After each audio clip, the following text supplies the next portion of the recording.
Vous êtes sur Tour d'Horizon, mesdames et messieurs, amis internautes de Guérit TV Monde.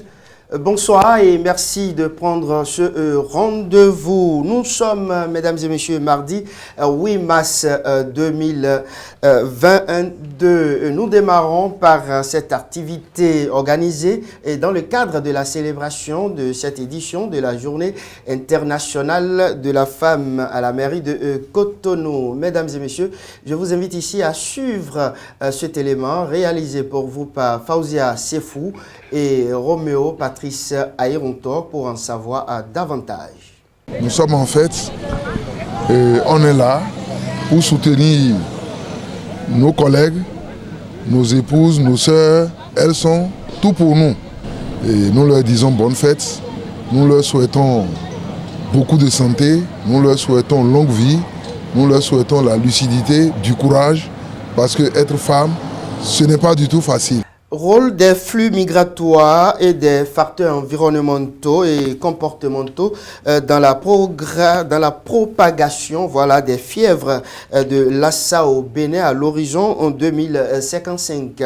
Ainsi s'intitule la thèse de doctorat soutenue ce week-end par Hugues Pascal Seto. Mesdames et messieurs, je vous invite ici à suivre le reportage pour plus de précision. Il a intégré depuis ce lundi le cercle des docteurs de l'université d'Abomey-Calavi. Hugues Pascal Seto, puisque c'est de lui qu'il s'agit, des heures durant et devant un jury composé d'éminents professeurs d'université, il a défendu les résultats de ses travaux de recherche titrés « Rôle des flux migratoires et des facteurs environnementaux et comportementaux dans la propagation des fièvres de Lassa au Bénin à l'horizon 2055 ». Le thème qui a fait l'objet de la présente recherche repose sur trois principaux constats qui le justifient d'ailleurs. Le premier constat, c'est les flux de mouvements que nous avons observés entre les pays endémiques au virus Lassa et le Bénin, de même que les autres pays de la sous-région. Le deuxième constat est l'inévitable interaction entre les réservoirs documentés de virus et la population. Et le troisième constat réside dans le fait que les 4 réservoirs de virus notés et documentés sont présents au Bénin. Ce sujet a été donc choisi pour apporter des solutions et faire des propositions pour lutter contre la propagation des fièvres de Lassa au Bénin. Il y aurait adapté à nos résultats. Ce modèle met beaucoup plus l'accent sur la construction d'alliances solides et aussi la promotion de l'éducation à la santé à la base. La plus-value de notre suggestion réside aussi dans le fait qu'il faut exploiter au maximum les acquis au niveau communautaire. Il y a beaucoup d'acquis et de forces au niveau communautaire qui devraient contribuer à la prévention d'abord des zoonoses en général et aussi beaucoup de forces pour aider à contenir les éclosions des épidémies. Il y a l'aspect politique de la maladie qu'il faut prendre en compte. Nous avons exploré aussi tout ce qui concerne le dispositif sanitaire pour répondre à cette infection. Mention très honorable, c'est le verdict final du jury, suivi du port de toge, le tout consacrant désormais l'entrée de Hugues Pascal Seto dans la prestigieuse famille des docteurs en géographie et gestion de l'environnement de l'UAC, option environnement et santé. La rubrique au téléphone de ce mardi s'intéresse à Rodolphe Ompati. Quand on dit Rodolphe Ompati, on pense déjà à Stéphane Sessognon et on pense également à ce dossier de 17 millions. On retrouve Rodolphe Ompati juste après cette virgule.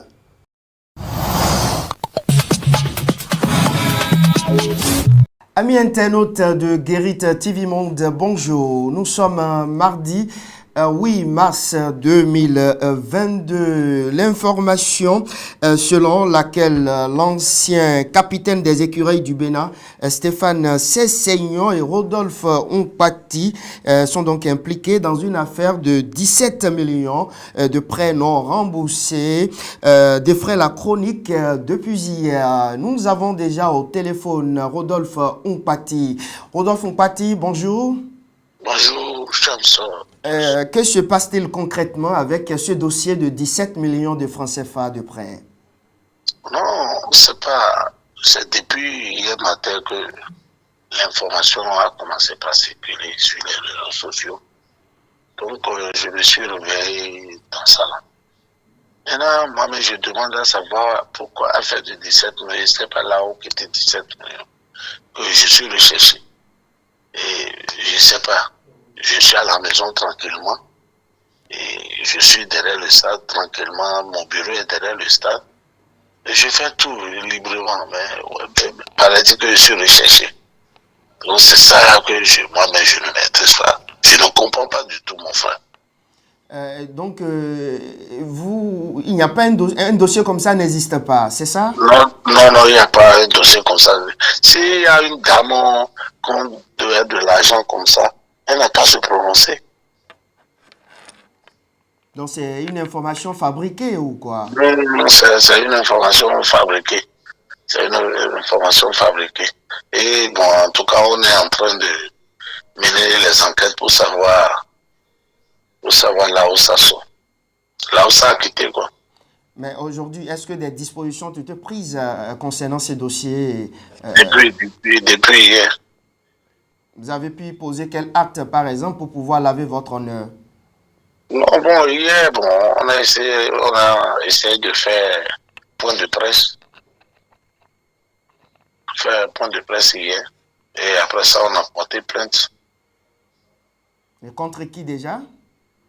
Contre la maison du journal. Bon, il n'y a pas de problème. D'accord. Et aujourd'hui, par exemple, est-ce que vous avez pris contact avec ces seigneurs en question? Oui, on est en train de causer. On a causé. Seulement, c'est aujourd'hui, on n'a pas encore appelé. Sinon, depuis, on est en train de parler de ça parce qu'il était fâché. Et il voulait savoir pourquoi son nom est en train de figurer dans ça, l'affaire comme ça. Mais moi, mais je sais pas, non. On est en train de mener les enquêtes quand même. Les enquêtes sont en cours pour savoir la source. Paraît-il que Rodolphe Nkpati est activement recherché par la police? Par la police, vraiment. Ça aussi, c'est faux? Les gens disent ça, mais moi, depuis là, les gens ont circulé. Je suis dans ma voiture, je viens de quitter la maison pour un restaurant là où je vais prendre mon petit déjeuner. Un message pour clôturer cet entretien téléphonique. Oui, bon, c'est pour... En fait, il n'y a pas un truc comme ça. C'est une fausse information. Donc, capitaine, c'est facile, on n'est pas impliqué dans un sale truc. Vous voyez, non? Donc, je ne sais pas. C'est de la diffamation. Donc,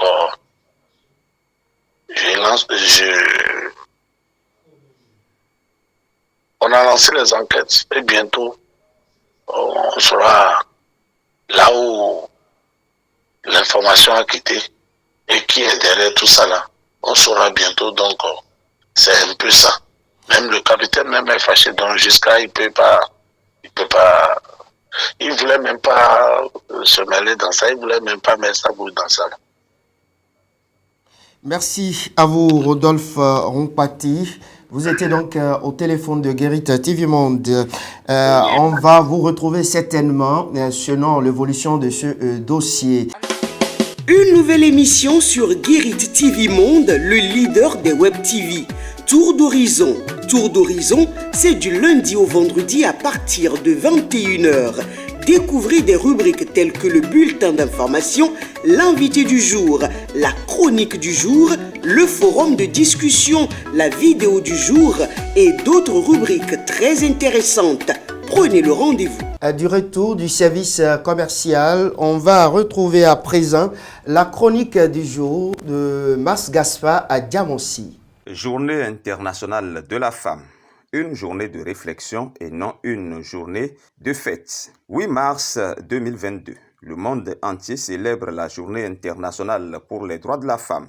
Le thème retenu cette année pour cette célébration, l'égalité des sexes aujourd'hui pour un monde radieux. Cette journée est en principe une journée pour réfléchir et faire le point sur les droits de la femme et ses acquis dans la société d'aujourd'hui. Cette journée ne doit pas être considérée comme celle où l'on doit se parer de ses plus beaux habits, chanter, manger et danser et se contenter de discours creux où les seules choses à retenir ne sont que les allusions verbales à la gente féminine et l'évocation hypocrite de la situation des femmes, sans actes concrets et sans propositions concrètes pour faire avancer les choses. Tous ceux qui instrumentalisent cette journée internationale de la femme, et en premier lieu les femmes qui le font, ou qui se rendent complices de ce fait, doivent commencer par raison garder. Comme l'a dit quelqu'un, ce n'est pas un jour où il faut se mettre sur son 31, demander des cadeaux ou aller faire du shopping. C'est certainement fort de cela que pour le premier magistrat du Bénin, Patrice Talon, plus qu'une célébration ordinaire, cette journée doit être l'occasion de rappeler la nécessité de la participation équilibrée des femmes et des hommes à la prise de décision et au développement du Bénin. Selon le président de la République, est désormais inscrit au premier rang des valeurs qui caractériseront désormais le Bénin, le leadership féminin et l'accroissement du pouvoir économique de la femme. En cette occasion donc, ceux qui ne l'ont pas encore intégré doivent savoir qu'au même titre que l'homme, le talent de la femme s'exprime dans tous les domaines de la vie, aussi bien au plan privé que professionnel et politique.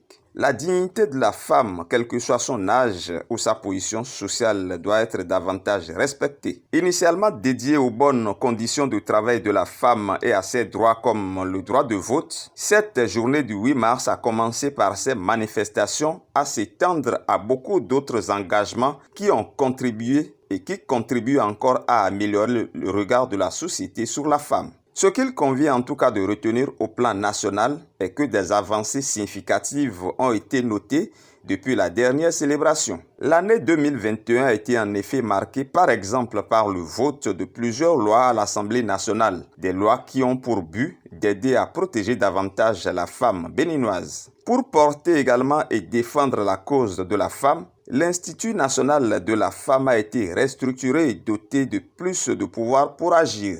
Et pour la première fois dans l'histoire politique du Bénin, une discrimination positive dans la législation permettra à plus de 24 femmes de siéger au Parlement pour le compte de la 9e législature. C'est clair en tout cas dans la tête du premier magistrat du Bénin qu'il faut protéger et promouvoir la femme en lui créant les conditions optimales pour son épanouissement. Mas Gaspard Diamonsi, merci à vous et sans transition, je vais retrouver mon cher ami Aman Chalogou. Il est déjà sur le plateau. Aman Ogou, bonsoir. Bonsoir, Shamsuddin Badaro. Aman Chalogou, ce 8 mars, c'est donc la journée internationale, la célébration de la journée internationale de la femme. Le président Patrice Talon s'est adressé aux femmes béninoises. Quel décryptage faites-vous donc de son message? Oui, merci Shamsuddin Badaro. Il faut dire qu'à l'occasion de la journée internationale des droits de la femme, le chef de l'État, comme vous venez de le dire, a adressé un message aux femmes du Bénin. Le président Patrice Talon a mis un point d'honneur sur la participation équilibrée des hommes et des femmes à la prise de décision et au développement. Le chef de l'État a aussi dit qu'il va inscrire au premier rang des valeurs qui caractérisent le Bénin, la promotion du leadership féminin. Alors, Shamsuddin Badaro, il faut dire que le président Patrice Talon a déjà fait montre de ça, déjà en œuvrant pour que au moins 24 sièges, si je ne m'abuse, soit désormais réservé aux femmes à l'Assemblée nationale. Le président Patrice Talon ne s'en est pas arrêté là. Vous avez vu que dans plusieurs de nos institutions au Bénin, on note l'entrée de plus en plus des femmes. Et je crois, Shamsuddin Badaro, que s'il continue dans cette lancée, d'ici quelques années, le pari sera gagné.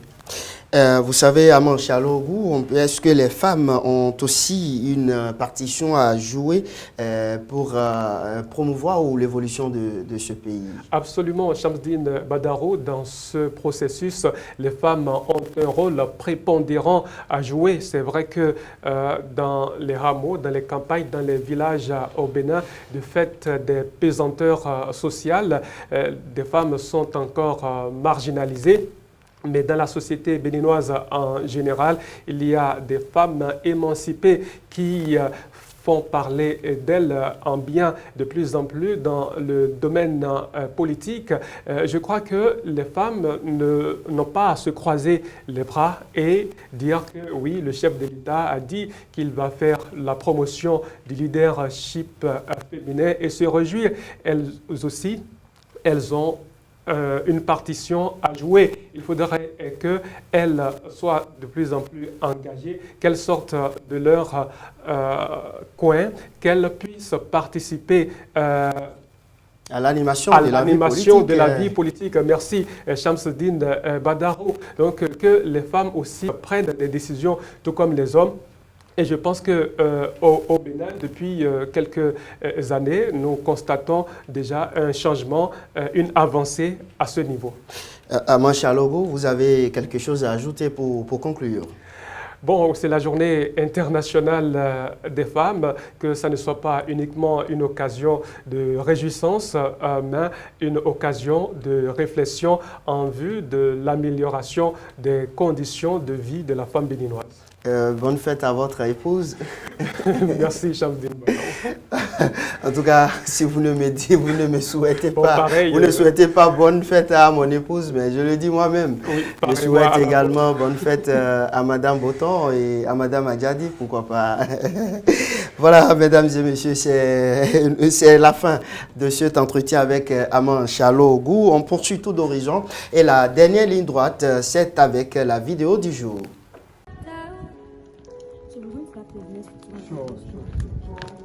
Jesus! Why did you spank my ass? What just happened? You just spanked my ass.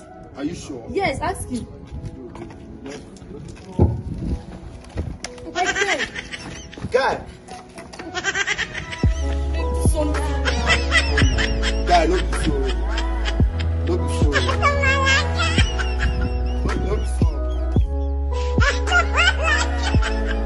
Voilà, c'est cette vidéo qui met définitivement un thème à votre émission Tout d'horizon de ce mardi 8 mars 2022. Une fois encore, bonne fête à nos mères, bonne fête à toutes et à tous. Mesdames et messieurs, on se dit à demain pour un autre numéro. Retrouvez demain Fawziat Sefou dans son rôle habituel. Bonsoir chez vous.